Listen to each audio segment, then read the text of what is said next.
Hey guys, this is Fergal from Poker VIP. Welcome to part 1 of a 4-part cash game poker series over on Guts Poker. So we're going to be doing something a little bit different today. What we're going to be doing is each different part that we record, we're going to have a specific rule that I'm going to have to implement throughout that part. So just to give an example of what I mean, this is part 1. We're going to incorporate a 100% RFI strategy into our game. Now, of course, I'm not saying that this is a correct strategy, but what it will do is it will lead to some interesting fun spots, particularly post-flop. So you'll see what I mean as we get further and further in. So we're just going to check fold the king and the 8, the 8 and the king. So as I said, so the basic rule, by RFI I mean raise first in. So if nobody has put any money into the pot before it is my turn to act, I must raise, no matter what my holding is. So without further ado, we shall jump straight in.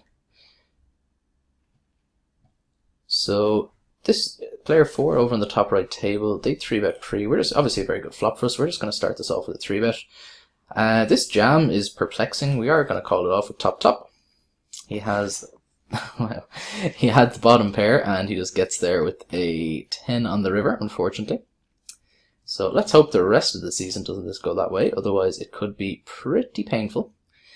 We're going to check ace jack again up on the top right, and I'm just after realizing I folded the queen tray under the gun because I was involved in a different pot, and it's actually much trickier than you would think to incorporate a 100% RFI because some hands are just automatic folds. When you get distracted, it's extremely difficult to make sure that you're following this rule on other tables.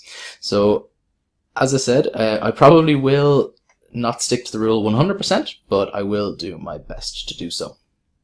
So I just need to get out of the habit of auto-mucking. But we'll go through. So Queen 8, this will be an open anyway, but blind versus blind, we're going to go ahead. With the 4-7, because somebody else is open before me, that means that I can't fold, and that's fine. It's only if the action is folded around to me. So if anyone limps or if anyone raises before me, then I am not obliged to raise. Obviously I still can if I want to, but it's only in situations where the action is folded around to me that I must raise if we're going to stick with the 100% RFI. Okay, we are going to fire a c-bet on the king high board, and ideally we just want Skurrik to fold, which he does, nice. Someone is limped, so with 10-4 we can go ahead and let this one go. We no longer are compelled to raise. We have the ace-9, we are going to go for a 3-bet here in position. It's a 3-bet bluff with the ace blocker. If he does call, we get to play post-flop poker in position, which is okay by me.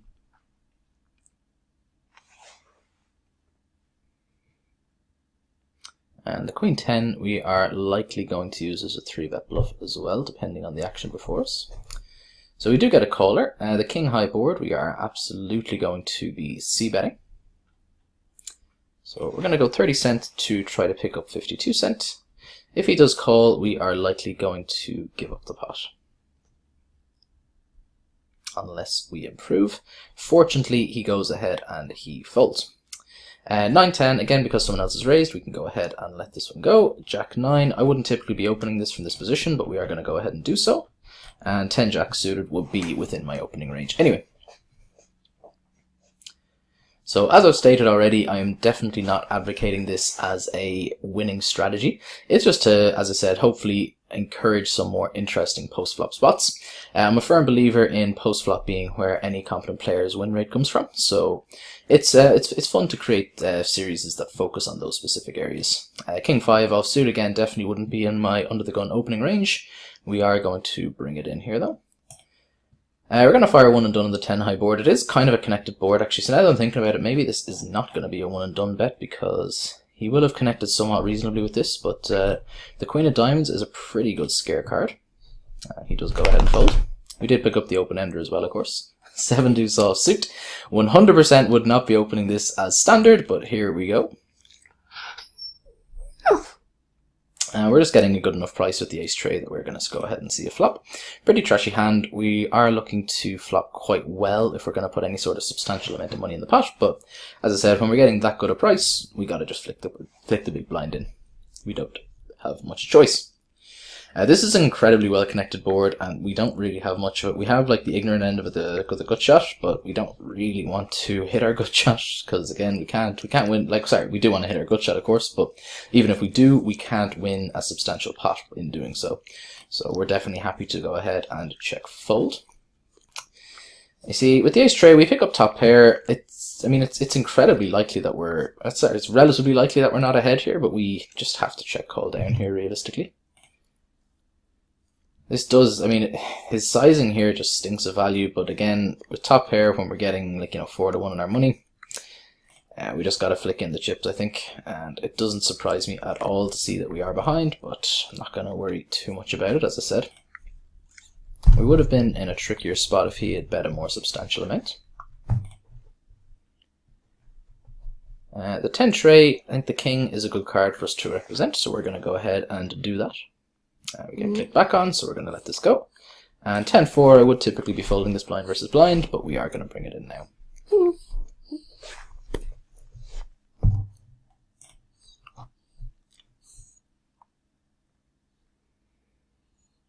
I have a feeling we may pick up some of these pot hunter challenges as we go through, since I'm going to be playing a lot of hands that I wouldn't typically be playing. King 9, a fine open from the button, no matter what strategy you're playing.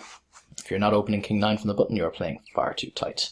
And we're just going to go ahead and limp in here after this guy has already limped, and look to see a flop with a semi-connected and a suited hand. Pocket king's obviously a pretty trivial open, no matter what strategy you're implementing as well. So we've gotten min raised. If this guy has aces, he is going to go ahead and win himself a pretty huge pot. That is a pretty good flop for us. We're going to bet pretty small here, give him some leverage to come back over the top if he wants to do so. He goes ahead and he calls. I don't think there's anything to do here but to just go all in. Pretty decent chance he has a hand like 10s, jacks, queens, that kind of range. Again, if he has aces, we're always going to give him the money. Just calls it off with the king high. I think this is the guy who jammed the 10-6 against us earlier on, so okay. That's the kind of player we're dealing with. If I was bluffing something like, if I was ever bluffing there and king high was somehow good, I would be pretty frustrated. 4-6 suited got us in a little bit of trouble. We got called multi-way. I wasn't a board I fancied c-betting, although, come to think of it, it probably wouldn't have been the worst board to be c-betting, but we elected not to do so anyway. And something tells me that this guy is going to be all in pretty repeatedly here. Oh, no, he does find a fold. We got to fold the 9 deuce because there was action before us, which I have to say I was pretty happy about. Kind of sucks that this guy's so short. I think we actually just fold the suited connectors here. We're getting a decent price, but we're out of position, and he's only in for half a stack, so the upside isn't all that great. And, suited connectors, they are fantastic hands, but only in the right circumstances, and you don't really want to be taking them up, especially out of position, versus opponents that aren't in for a reasonable amount of moolah. We are going to be, of course, opening the 10-jack on the button.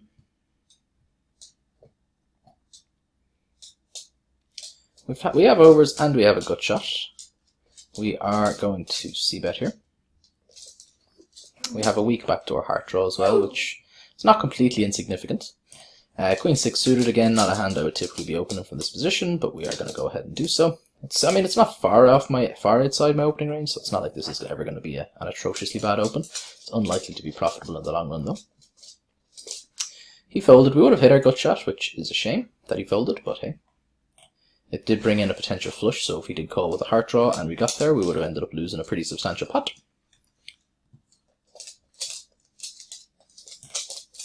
Queen 7, again, we're going to be bringing it in, and the King 8, we're going to be bringing it in, so all sorts of trashy hands. I find it quite, like, these kinds of rules, they're quite interesting as I said, I don't advocate it as any sort of viable long-term strategy, but it is always fun to kind of put yourself outside of your comfort zone and to try things that you wouldn't typically try. Because, if you think about it, because it makes you think about situations in a different way, and that's, that can only ever be good for improving your ability. Unfortunately, we must open the 7 deuce. We've been dealt 7 deuce under the gun a couple of times now. Hopefully we just get this, take this down. This guy's betting super small. We're going to call again with middle pair.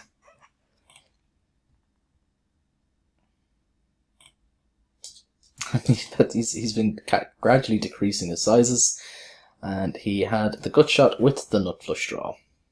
So middle pair is good. Fortunately, he made it very, very easy for us to call down.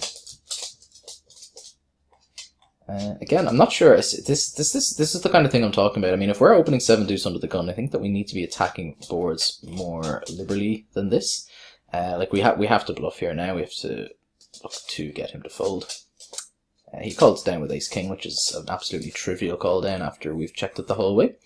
But that's the kind of thing I'm talking about. I wasn't thinking about that hand in the way that I should have been when we're incorporating this kind of strategy.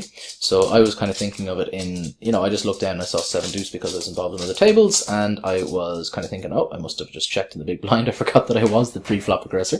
So I need to start thinking about these decisions a bit more carefully, especially with what hands I want to see bet on what flops with. We pick up a pair of sixes. I mean, our pair of sixes should be good pretty often. I think we're going to bet for value and see if we can get called by ace high. Pair of 9 is the nuts in that spot. Ace 9 suited, we are going to bring it in for a 3-bet if player 3 elects to open, and we're going to open ourselves if folded to us.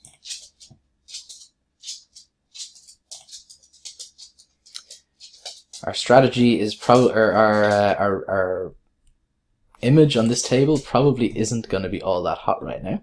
We flopped 2 pair, which is pretty fantastic. And we flopped trips up in the top left table, so some solid holdings. We're going to go pretty big here and look to charge an ace the maximum.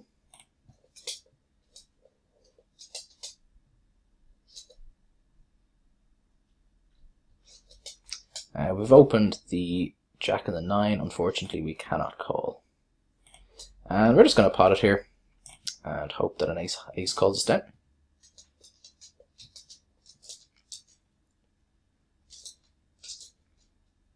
Unfortunately, he did not. And ideally, we would like some action with the aces, but we do not get it.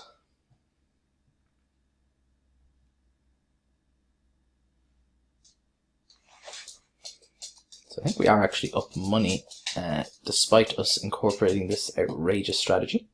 So we'll take that, and we are going to c-bet here with ace high and our gutter. Checking back here definitely will be reasonable as well. Don't think betting is ever bad though. And we're going to defend here with the suited 1-gapper also. Get to fold the 9-5 because there's a raise before us. We're not compelled to do anything here, but we are going to call and look to see a flop when we're a little bit deep against this guy. And there's no like real short stacks behind us or anything like that. We pick up a gut shot with the deuce 4. The ace is a much better card for player 3 than it is for us though. We're going to just check fold. It wouldn't have been absurd calling there with our potential implied odds if he does have an ace, but we weren't getting we weren't getting an awful price either, but we weren't getting the right price to draw. Started out promising with the 10, giving us 3 to a flush and 3 to a straight. Unfortunately, we didn't improve any further apart from a pair, which is the secondest of the pairs. It is good enough to wager though. This is a hand that we do want to protect it just a little bit, especially against 2 other opponents. If we were heads up, we'll be more inclined to check here, mainly because there are less potential overcards out there. If we take it down here now, that's okay. If we do get called, it's not the end of the world either. We have a lot of backdoor equity and we do have a pair. We do just take it down though, that is fine by me. 3-4 offsuit, we'll be bringing it in, as is our opening range right now.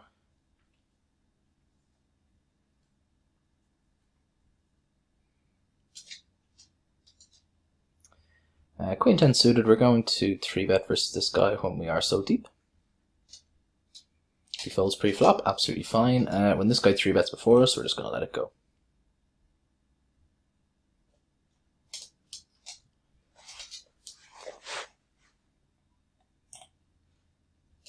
I think the biggest disadvantage of this kind of strategy is that it means that you're raising 100% of your hands under the gun.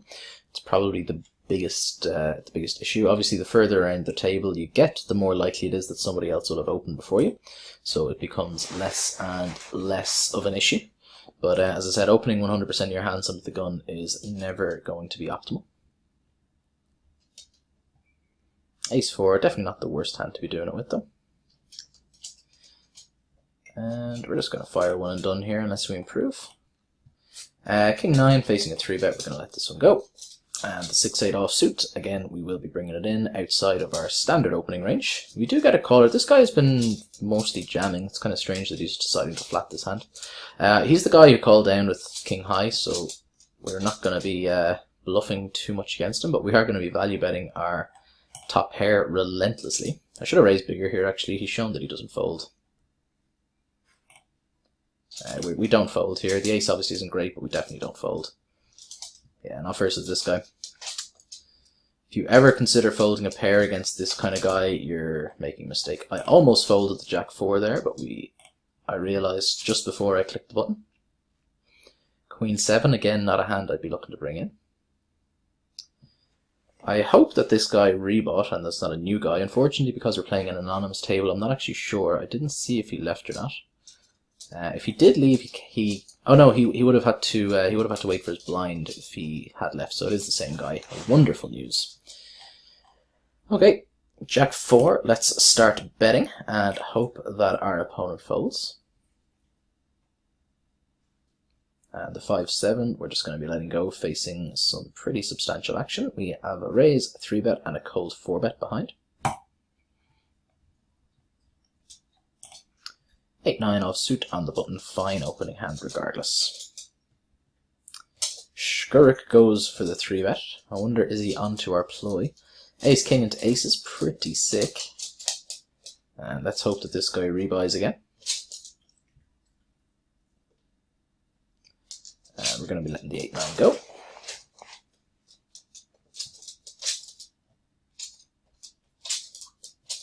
Even with the price that we're getting here, Deuce Tray offsuit is just going to play so incredibly poorly post flop, especially multi-way and out of position. So it's just one of those spots. Even though we're getting an amazingly good price, it's just going to be very, very tricky to turn a profit in that post flop. It's just that trashy.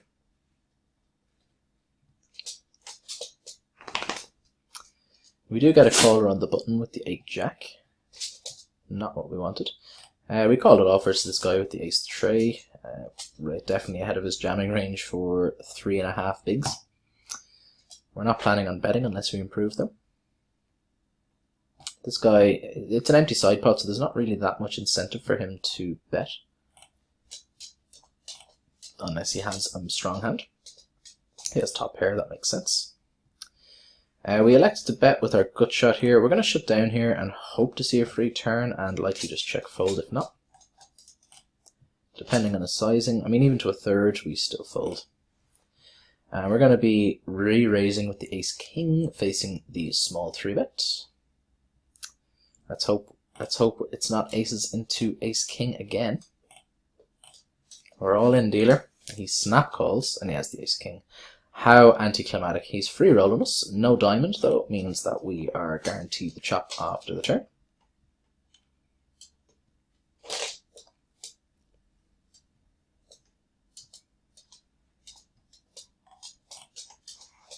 Queen 10, good enough for an open. Again, this wouldn't be part of my standard opening range, but opening it from the button, I mean, it's never going to be atrociously bad. It's unlikely to be profitable, but it's unlikely to be losing much money long term either. So it's not really that big a deal. And, you know, obviously when you're flopping as well as we are today, it is guaranteed to be profitable. 5 deuce, when there's been a raise, we just let it go. So we're just going to be betting here. We're not going to be slowing down at any point. There's very few runouts that would cause us to shut down.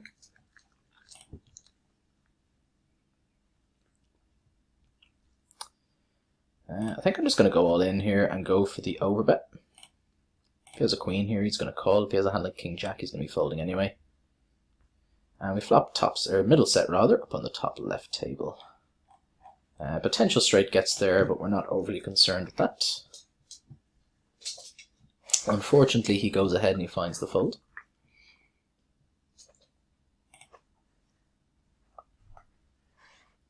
We'll see a flop with ace 9. Not an amazingly good hand, but reasonable enough that we want to see a cheap enough flop. We're not going to fold our second pair just yet. Oof. We are running well today, ladies and gentlemen. We are running well today. Just going to click it back on this guy and jam the river.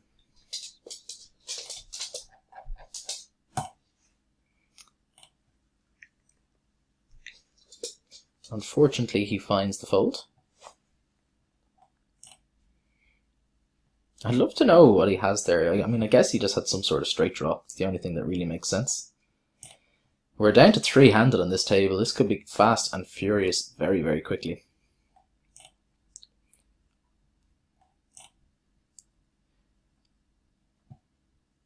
We're actually getting short-handed on 2 of our tables now. That's fine by me. I definitely don't mind playing shorter-handed in the slightest. Flopping bottom 2 again. This has been pretty sick so far. We've been flopping far too well. So ace queen seems like it's pretty unlikely for our opponent to have, given he didn't 3-bet pre. So I see no reason to slow down here. Ooh, that is just an awful card for us. I don't like so we don't have the best hand, or it's almost impossible for us to have the best hand right now. And I don't think we can ever bluff him off a queen on this run out, so we're just going to check and give this one up. He had the ace 5. Wow, I was expecting him to have a queen there a lot more often than an ace. That's upsetting. That is upsetting. He had the good shot on the flop, and then he picked up top pair, so I don't think he did anything wrong or anything close to it. Just one of those hands that kind of, I wouldn't say it plays itself, given that we, yeah, actually the open in a short-handed game is reasonable. I'm going to go for a check raise here versus this outrageously tiny sizing. If he has induced us, well done, sir. But unfortunately, or fortunately should I say, he goes ahead and he folds. Unfortunately for our opponent, we were onto his min-betting nonsense. Apologies again if I haven't been adhering to the rules quite strictly. I have been doing my best. As I said, any fold that I've made where I should have been raising, it's purely been by mistake.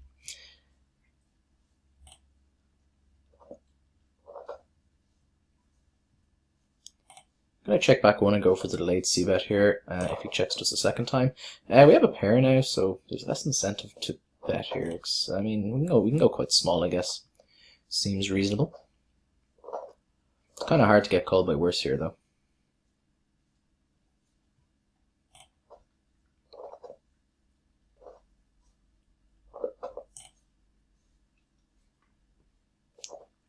And 9-7 offsuit again. It wouldn't quite be in my opening range, but it's not like a million miles outside it either, so it's not like this is a terribly bad open. We are going to defend the 10-jack here in the 3-handed game. We have to. I mean, we could definitely be 3-betting this hand as well. It would be a very reasonable option. We are going to defend the 9-7 versus the min 3-bet. This guy min 3-bet is just a hand or two ago as well, so it seems to be his go-to move. We're certainly calling with a pair. Kind of want to see what this guy is doing the min 3-bet with. I'm kind of curious. We're certainly happy to call down versus this sizing. I thought we hit a straight there for a second, but we didn't. And he goes with the outrageously tiny sizing with the king and the queen. Very, very peculiar. I think that's the guy who did that something similar to us earlier. Very unusual.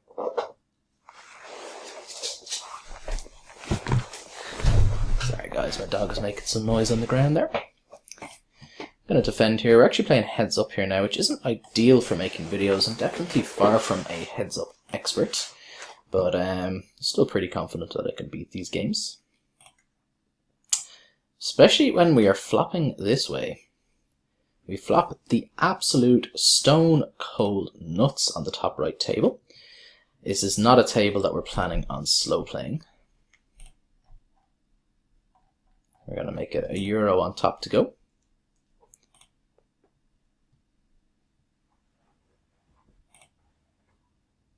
And trivial call off, of course. Ace 10, no good, sir. And we're going to be all in with the flush draw over on the top left table. Fortunately, he folds. I mean, we wouldn't have hated a call there, of course, but if we get called, it's basically, unless he has a worse flush draw, it's impossible for us to be ahead there. Actually going to fold the deuce 5. We don't fold very much to min raises when we're heads up, but if we're ever going to, that seems like the hand that we can do it with. So we actually built up some stacks. We've done incredibly well given the some of the plays that we've had to make. So we're no complaints here from how, like, I mean, we've just ran like absolute god, which is an incredibly big help. It always helps when the deck smacks you in the face like that. It does make poker a very, very difficult game to lose in. Ace Queen, we will be 3-betting here should our opponent open, which hopefully he does. If he wants to get it in pre, we'll be happy to oblige him. Heads up poker, we get to play quite aggressively like that. Ace Queen 6-handed, I wouldn't be overly happy to get in, but in a heads up game, Ace Queen, especially for a 50 big blind stack, I'm more than happy to get it in. Actually, I'm going to check here and hope that Stata elects to try to bluff us if he floated the flop, which is entirely plausible. And if he just bets anything, we're just gonna check jam all in basically. I don't see much merit in doing anything else.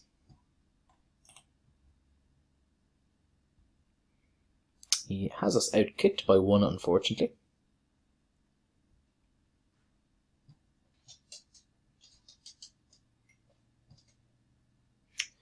Ace King here, we're going to check this back, and we're not planning on folding on many runouts at all here.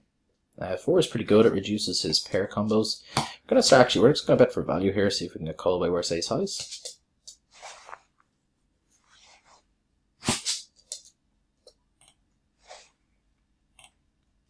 And we're just going to check it down now.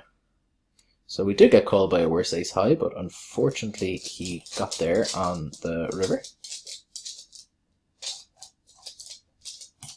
We're going to go ahead and 3-bet with the 7 and the 7. Jack 4 suited, unfortunately we do get a caller. And we're just going to fire 1 and done on the board. Hopefully they go ahead and they just make the fold. That'd be ideal. We do get called. We improve, which is something. We're going to check this back. And if he bets river, I think we were going to call. We're happy to check this down though. We never get a queen to fold ever. And it's kind of hard for him to call with that much else as well. So we're going to be coming to the end of the video pretty soon. We should be able to get another couple of orbits in. We'll see how we go. We're up like over a buy-in here, we're up a buy-in here. We're up ever so slightly here. I'm not sure if we have to rebuy in any of the tables. It's entirely plausible that we did, so we might not be up the full amount that it looks like we are, but I don't think we have to rebuy much, if at all, so we didn't do too shabby at all this session. We're definitely happy with how it's gone. King 5 for that price, we're never folding.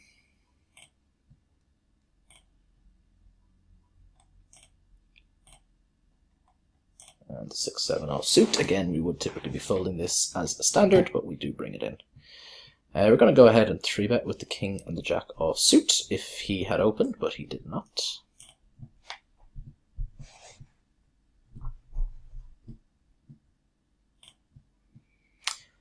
Queen 9, we have overs, we have the backdoor heart draw, and some backdoor straight potential. We're going to go ahead and have a wager. A lot of decent cards for us to barrel on. The ace is one of them. We are going to keep betting.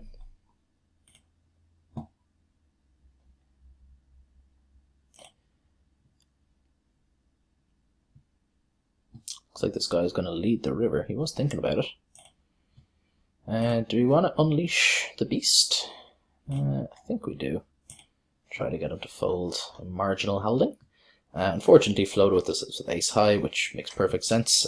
Obviously, that's not the hand I wanted to see him with, but it doesn't entirely shock me either. But there are a lot of other single pair hands that I think we do get to fold with that river jam. So I do not regret it. Obviously I regret it because we saw the ace, but I think overall it will be a fine jam. We're going to raise here with our triples. And we're just going to pot it. This is going to be our last hand of the day. Thank you very much for watching, guys. I will be back very soon with a brand new rule for part 2. I hope you have enjoyed. I've enjoyed making it, and I will be back, as I said, again very, very soon. Take care and have a good evening.